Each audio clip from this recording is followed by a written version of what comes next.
나누어드린 전형 요강 책자를 보아주시기 바랍니다. 전형 요강에 대해서는 이런 순서로 말씀을 드릴 거고요. 책자를 보시면서 혹시 이제 필요한 내용 메모, 지금 펜도 필기구 드렸잖아요. 예, 메모하시면서 보시면 나중에 다시 보실 때 좀 도움이 되지 않을까 싶습니다.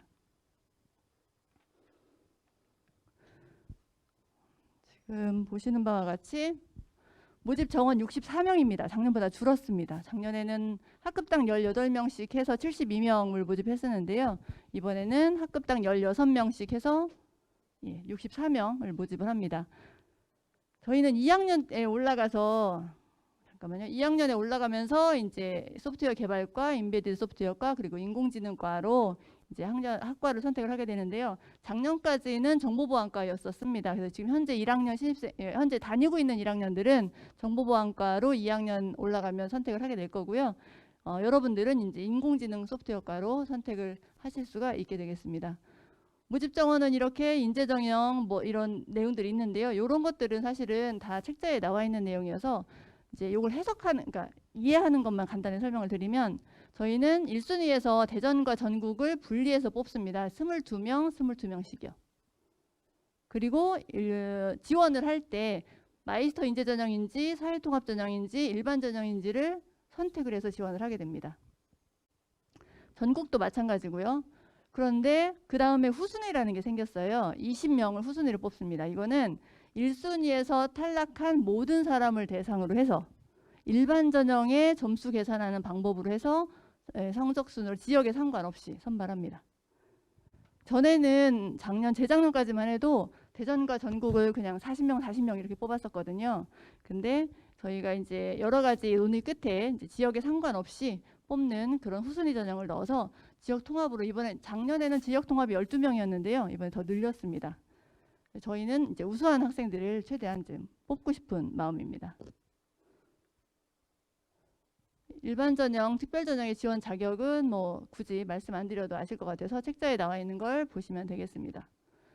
점수가 굉장히 궁금하실 텐데요. 점수는 지금 보시는 바와 같이 140점 교과 성적 들어가고요. 출석, 봉사 15점씩 들어갑니다. 그렇게 해서 170점이 1차 전형으로 결정이 되는데요. 저희가 1차 전형에서 2배수를 선발합니다. 지원자의 2배수를 1차 전형에서 선발하고 나중에 2차 전형을 거쳐서 1배수를 선발하는데요. 솔직하게 말씀드리면 2대1이 안 넘었습니다. 그래서 2대1이 안 넘으면 이제 지원자 전원이 2차 전형을 볼 수 있죠. 저희가 4대1, 5대1 될 때도 있었는데요. 그럴 때는 이제 2배수만 2차 전형을 볼 수가 있었습니다. 보시는 바와 같이 2차 전형에서 이제 130점 해서 합쳐서 300점 만점이고요. 이 300점을 근거로 모든 이제 성적순으로 해서 이렇게 뽑게 됩니다. 마이스터 인재 전형은 조금 달라지죠. 교과 성적이 80점으로 줄어들고요. 대신에 뭐가 들어가냐면 컴퓨팅 사고력 측정이라는 2차 전형에서 60점짜리 점수 하나가 더 들어갑니다. 내신 성적의 교과 성적의 반영률이 좀 줄고 대신에 컴퓨팅 사고력 측정이라는 별도의 시험을 하나를 더 거쳐서 그 시험 점수가 만회할 수 있는 기회가 될 수도 있겠습니다. 단 준비하는 과정이 더 좀 어려워서 사실 교과 성적이 아주 낮은 학생 같은 경우는 컴퓨팅 사고력 측정이 아주 높기는 쉽지 않거든요. 그래서 어느 게 본인한테 유리할지 사실 저희가 참가 신청 이거 예약을 받으면서 거기다 이제 궁금하신 점 적어주시면 답변 드리겠습니다 했거든요.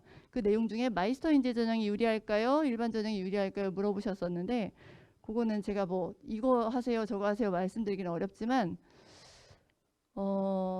잠정적으로 이 교과 성적이 이제 그 140점보다 이제 80점 들어가니까 교과 성적이 좀 약한 학생들은 마이스터 인재 전형이 좀 더 유리하다고 판단할 수도 있겠는데요. 문제는 요 컴퓨팅 사고력 측정이라는 시험을 하나를 더 준비하는 게 심층 면접을 준비하면서 컴퓨팅 사고력 측정을 하나를 더 준비하는 게 본인이 어떤 역량을 어떤 의지를 갖고 있느냐에 따라서 좀 다를 것 같습니다. 중학교 뭐 2학년 때 또는 3학년 1학기 때 너무 놀아서 내신은 좀 딸리지만 나는 알고리즘 짜는 능력이라던가 논리적인 또는 수학에 강하다 이런다고 하면 이것도 노려볼만 할 것 같습니다. 마이스터 인재 전형에서 떨어졌다고 해서 완전히 끝나는 게 아니라 저희 후순위가 또 있어서 단 후순위 때는 컴퓨팅 사고력 측정 점수는 그냥 사라집니다. 일반 전형 점수로 되고요. 또 마이스터 인재 전형과 사회통합 전형은 특별 전형은 어떤 저기가 있냐면 제한 조건이 있냐면 과락 점수가 있어요. 과락 점수 225점. 1, 2차전 총점 300점 만점에 225점 미달하면 탈락한 다음에 탈락했다고 무조건 그냥 완전히 떨어지는 거냐? 그건 아니고요. 아까 말씀드린 후순위 전형으로 다시 선발을 합니다. 교과 성적은 7과목 들어가고요. 이거 다 책자에 나와 있는 거기 때문에 자, 점수 지금 출석 점수 혹시 대부분 다 만점일 겁니다. 만점일 텐데 혹시 9월 31일까지는 적어도 9월 31일까지는 미인정 결석이나 지각이나 조퇴하지 않도록 좀 신경 써주면 괜히 1점 깎일 필요 없잖아요. 300점 만점에 1점은 경계상에 있을 때는 엄청 큽니다. 0.001점으로도 등수가 달라지기 때문에요. 그다음에 봉사 점수는 12시간이 만점입니다. 작년까지는 30시간이 만점이었는데요. 올해 중학교 3학년들은 코로나 상황이 벌어지고 나서 2020년부터 20, 21, 22 이렇게 지나왔기 때문에 봉사활동 최소 기준 점수가 대전시 교육청에서는 4시간이거든요. 그래서 그거를 반영을 해서 12시간이 만점으로 잡았습니다. 과목은 이렇게 7과목 들어가는데요. 3학년 1학기 성적이 50% 들어갑니다.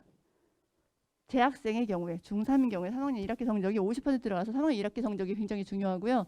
졸업한 사람들은 3학년 2학기까지 25, 25, 25, 25로 반영이 되고요.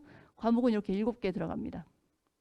그러면 안 배운 과목은 어떻게 되느냐? 예를 들면 중학교 3학년에 사회가 없거나 또는 뭐 기술 과정이 없거나 뭐 할 수 있잖아요. 안 배운 과목은 그냥 빼두면 됩니다.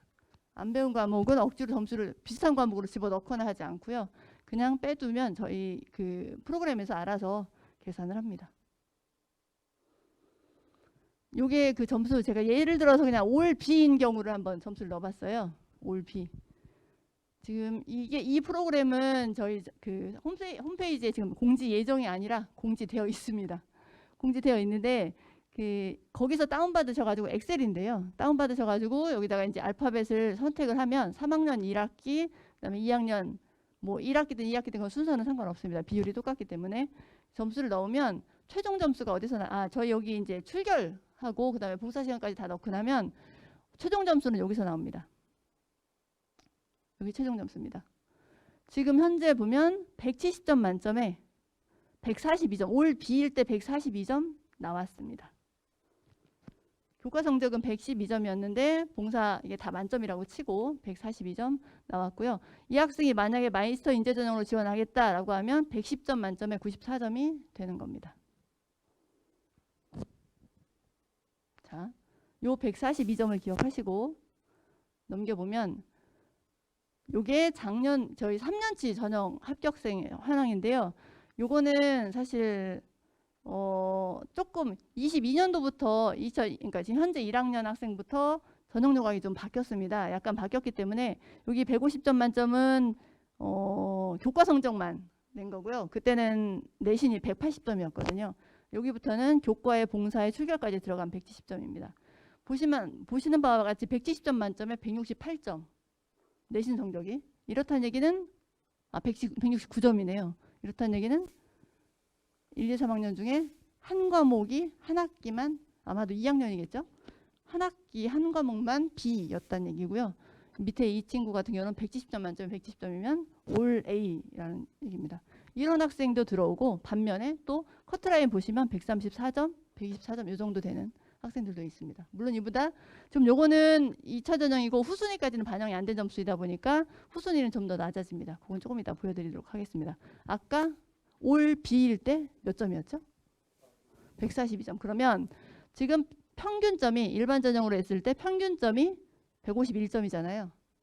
그러니까 저희가 판단할 때는 물론 올해는 달라질 수 있습니다. 달라질 수 있지만 저희가 판단할 때는 A, B가 그러니까 대부분이 B고 A가 반 정도 섞여 있으면 안정권이겠다. 물론 2차 전형을 폭망하면 안 되겠죠. 안정권이겠다라고 생각을 하고 올 B면 아까처럼 올 B면 평균과 최저점 사이 중간 어디쯤 되겠다. 이렇게 판단하시면 될 것 같습니다. 자, 여기까지는 저희가 이제 전형을 그 전에 하던 대로 지금 보면 특별 전형이 지금 비어 있는 칸들이 있어요. 비어 있는 경우는 어떻게 하냐면 지금 합격성이 안 나온 거예요. 작년 같은 경우 9명이었는데요. 특별전형이 9명이었는데 올해는 6명이지만 마이스터 인재전형이 9명이 대전은 1명도 합격을 못했고 여기는 합격은 했지만 9명이 다 차지는 않았습니다. 사회통합 마찬가지로 1명씩 뽑았는데요. 합격자가 없습니다. 왜 그럴까요? 지원자가 없었을까요? 네, 지원자가 뭐 없었던 경우도 있고 넘치지 않은 경우도 있는데요. 어쨌거나 과락 점수 때문입니다. 과락 점수 때 이 지원한 대전도 지원한 학생들이 있었는데 지원한 학생들 중에 과락 점수를 못 넘겨서 떨어졌고 여기서 떨어졌다고 최종 떨어진 건 아니고요. 작년에도 후순위가 12명 있었기 때문에 그렇게 후순위로 들어온 친구들이 있습니다.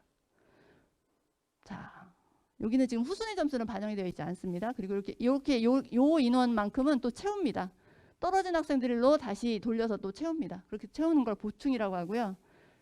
그리고 마지막에 한 번 더 돌리는데요. 이게 아까 보여드린 앞 시트에서 보여드린 자료고 그거에 이제 보충까지 반영을 한 거고 그리고 후순위까지 반영을 했을 때 솔직히 말씀드리면 까놓고 솔직히 말씀드리면 요게 제가 저쪽에서 하니까 너무 어색해서 요게 사실 실질적인 커트라인입니다.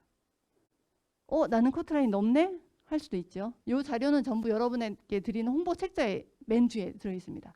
책자 보시면 이게 저희로서는 사실 공개하기 민망한 자료예요.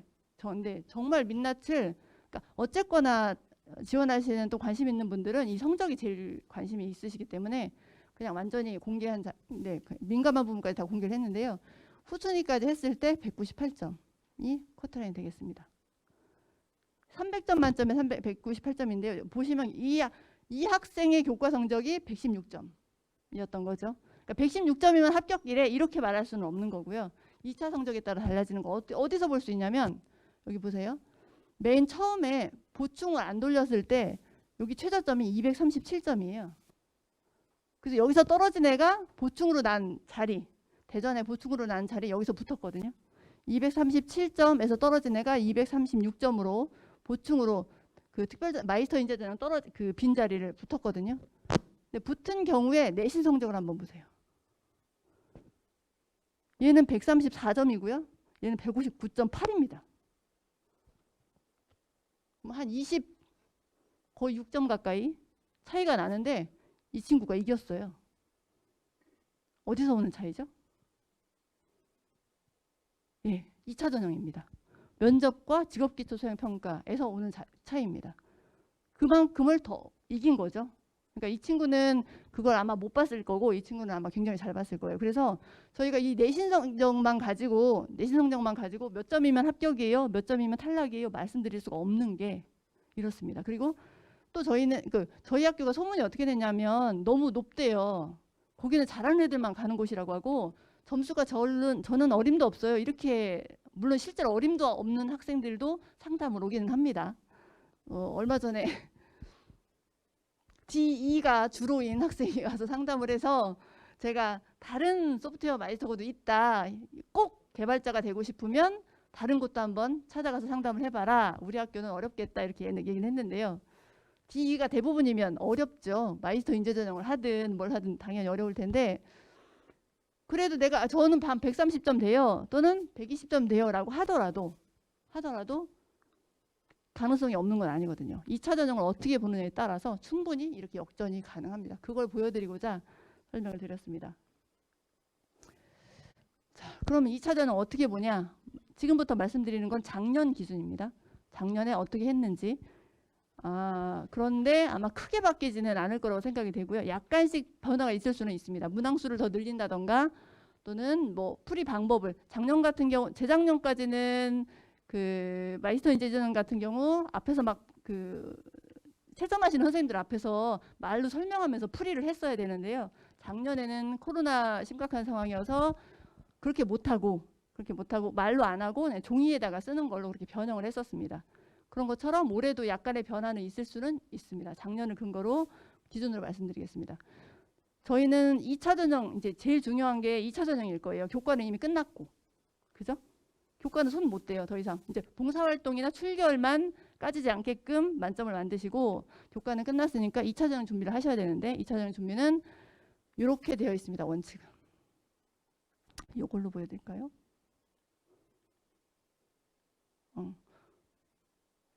이렇게 되어 있습니다.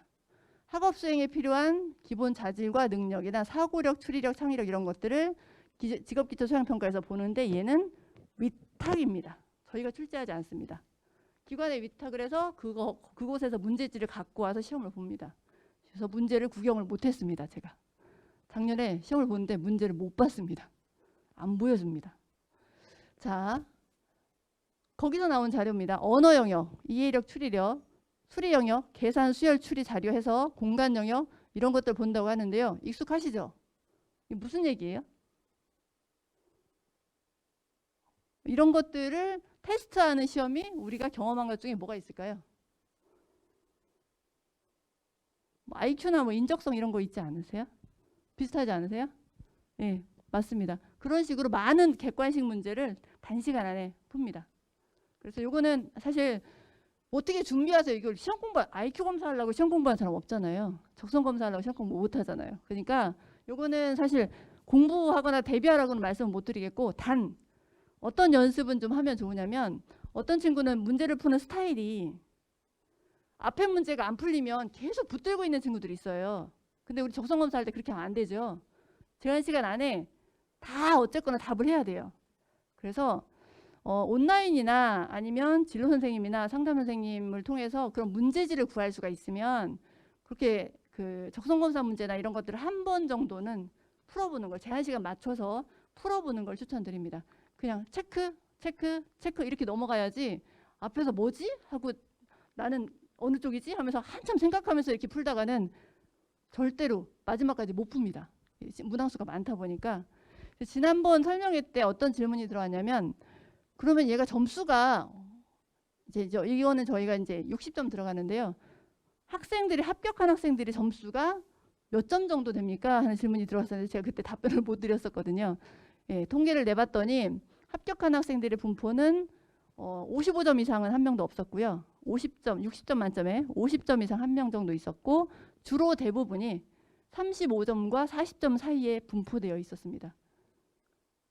그러니까 아주 특출나게 다 맞추거나 한 친구들은 별로 없고요. 거의 없고요. 또 아주 바닥인 친구들도 별로 없고, 대부분 36점 정도가 평균이 나왔는데 거기에서 40점 사이 여기 분포가 제일 많았습니다. 그 다음에 궁금하신 게 면접일 거예요. 심층 면접이 제일 궁금하실 텐데 이게 점수가 큽니다. 70점 들어갑니다. 일반 전형일 때 70점 들어갑니다. 심층 면접은 보여드리는 것처럼 이렇게 학교생활 자세, 학업 의지, 얼마나 들어오고 싶으냐, 어떤 자세가 필요하냐, 우리 학교에서는 소프트웨어 분야에 대한 이해도, 열정, 발전 가능성, 이걸 종합적으로 시사한대요. 책자에는 이렇게 나와 있습니다. 지금 갖고 계시는 전형용어 책자에는 이렇게 나와 있습니다. 뭔 소리예요? 어쩌라고? 어떻게 공부하라고? 대비 어떻게 해야 될까요? 저희 면접은 일반 회사 면접이나 또는 다른 면접들처럼 뭐 자기소개해보세요, 우리 학교 왜 오고 싶어요, 이런 식의 질문 없습니다. 하나도 없습니다. 아예 없습니다. 문제는 정해져 있습니다. 몇 문제? 작년 같은 경우는 3문제. 작년 같은 경우 3문제가 정해져 있었고 3분 동안 구상할 시간을 드려요. 자, 문제 구상실로 들어갑니다. 문제 읽어보고 3분 생각하고 옆에 실로 들어갑니다. 답변하는 면접실로 들어가서 면접실에서 면접관 앞에서 3분 안에 그 답을 말합니다. 문제가 정해져 있기 때문에, 그러니까 평가에 들어가다 보니까 더구나 70점입니다. 엄청 큽니다. 5점 단위로 70점, 채점이 들어가는데요. 이렇게 되다 보니까 저희는 객관성이 되게 중요해요. 어떤 면접 보시는 분은 막 질문을 길게, 어떤 면접 보시는 분은 엉뚱한 거 물어보고 이래갖고 점수를 주거나 하면 사실 그 시험이라고 볼 수가 없으니까 똑같은 문제에 대해서 똑같은 잣대로 평가를 하게끔 그렇게 시스템이 되어 있습니다. 두 분이 면접을 보고 두 분의 점수를 갖고 반영을 하는데요. 이러다 보니까 말하는 연습이 필요합니다. 물론 예의 있으면 좋죠. 근데 일반 회사 면접 보듯이 뭐 똑똑하고 들어가서 뭐 인사하고 어떻게 앉아야 되고 다리를 모아야 되고 이런 거는 크게 신경 쓰지 않으셔도 되고, 단지 저희는 이 문제에 대한 답을 또박또박 잘 말하는데 말을 못하면 안 돼요. 떨려가지고 아무 말도 안 하고 있으면 점수를 줄 수가 없어요. 아무 말도 안 하고 가만히 서 있는, 실제로 너무 떨어가지고 긴장돼가지고 말을 못하는 친구들도 있거든요. 그래서 면접은 연습하고 오세요. 70점입니다. 엄청 큽니다. 면접은 연습하고 오세요. 부모님 앞에서 선생님 앞에서 연습하고 오세요. 면접에 들어가서 문제를 주시면 생각하고 3분 동안 답을 구상하고 어떻게 답할지 구상을 하고 그걸 또박또박 천천히 너무 늘어지거나 따다다다다 이렇게 할 필요는 없고요. 3분 안에 적절히 답하는 연습을 하는 걸 추천드립니다. 여기 다른 학교 생활 자세라든가 학업 의지. 우리 학교 무슨 학교죠? 기숙학교입니다. 100% 기숙사 생활합니다. 자, 그 다음에 소프트웨어 개발자는 어떤 능력이 필요할까요? 혼자 잘하면 돼요? 안 돼요. 소프트웨어 개발 혼자 물론 혼자 하는 것도 있죠. 혼자 하는 것도 있고 아주 특출난 사람들은 혼자 다 감당하기도 하는데요. 대부분은 다 팀입니다. 팀으로 프로젝트 합니다. 회사에서도 학교에서도 팀 프로젝트 합니다. 이럴 때 있을 수 있는 마찰, 발생할 수 있는 상황, 기숙사 생활할 때 어떤 문제 이런 상황들을 설정을 저희가 해놓고 거기에 대한 답을 요구합니다. 이런 것들로 학교 생활 자세라든가 학업 의지라든가 발전 가능성을 저거 보고 있는데요. 소프트웨어 분야에 대한 이해도 이런 것들은 어떻게 추천드리냐면 1학년 때 정보 배웠죠? 중학교 3학년 때 한번 대답해 보세요. 정보 배웠죠? 안 배웠어요? 정보? 자, 정보 교과서 있을 거예요. 없으면 구하세요. 후배들 통해서. 처음부터 끝까지 아주 구석에 있는 깨알만한 글씨까지도 다 읽어보길 추천드려요. 읽어보시면서 이게 무슨 뜻이지? 클라우드가 무슨 뜻이지? 서버는 도대체 뭐지? 개발자는 뭐 하는 사람이지? 이런 것들도 다 알아보시고 거기에 무슨 생각하기 문제라던가 물론 이런 게 꼭 나온다는 보장은 없어요. 제가 출제하는 건 아니어서 저희 학교 선생님들이 출제를 들어가시는데 여러 가지 자료를 가지고 들어가서 고민하면서 출제를 하실 거예요. 그렇게 하실 때 정보교과서도 참고 내용 중에 하나니까 그런 거를 처음부터 끝까지 뭐 더 생각해보기, 알아보기 뭐 이런 것들 특히나 그 다음에 적어도 용어의 뜻은 알고 있어야 되죠. 적어도 그런 것들에 그 다음에 IT 뉴스, IT 관련 뉴스 이런 것들을 많이 보는 걸 추천드립니다. 자, 이건 방금 보여드렸고요. 요거는 마이스터 인재 전형을 준비하는 친구들입니다. 컴퓨팅 사고력 측정이고요. 코딩 안 합니다. 웹서핑 하다 보면 대마고는 코딩한다고 시험에서 코딩 테스트 본다고 나와 있는 게 있더라고요. 구글에 실제로. 근데 안 합니다. 물론 예전에 했던 적도 있는데요. 지금은 안 합니다. 그래서 뭐 C 이런 거 굳이 공부 안 하고 와도 됩니다. 알고리즘 구현 능력이 주예요. 그 다음에 소프트웨어 개발 과정에서 일어나는 문제들을 이런 내용들을 평가합니다. 작년 같은 경우는 3문제 냈었고요. 작년 같은 경우는 이 컴퓨팅 사고력 측정 문제가 쉬웠다는 평가가 있었습니다. 들어온 학생들이 그래서 실제로 내신을 만회한 친구도 있는데 근데 합격한 학생들 보면 다 내신 성적도 합격권 안에 들어가더라고요. 그러니까 막 내신 성적이 막 110점 밑에 이런 학생들이 합격하진 않았고요. 한 130 몇 점 되는 친구들이 주로 다 합격을 했더라고요. 사정 방법은 아까 말씀드렸기 때문에 그렇게 3바퀴 돌린다는 거 2차전에서 한번 하고 보충 자리 채우고 그 다음에 후순위 선발을 합니다. 제일 중요하죠? 10월 17일입니다. 원서 접수. 저희 학교 원서 접수 사이트는 학생들이 개발합니다. 보통 대학교 원서 접수 사이트를 전부 다 무슨 진학사, UA 이런 데서 대행하잖아요. 수수료 받고 대행하는데 저희는 저희 학생들이 개발한 사이트를 운영을 합니다.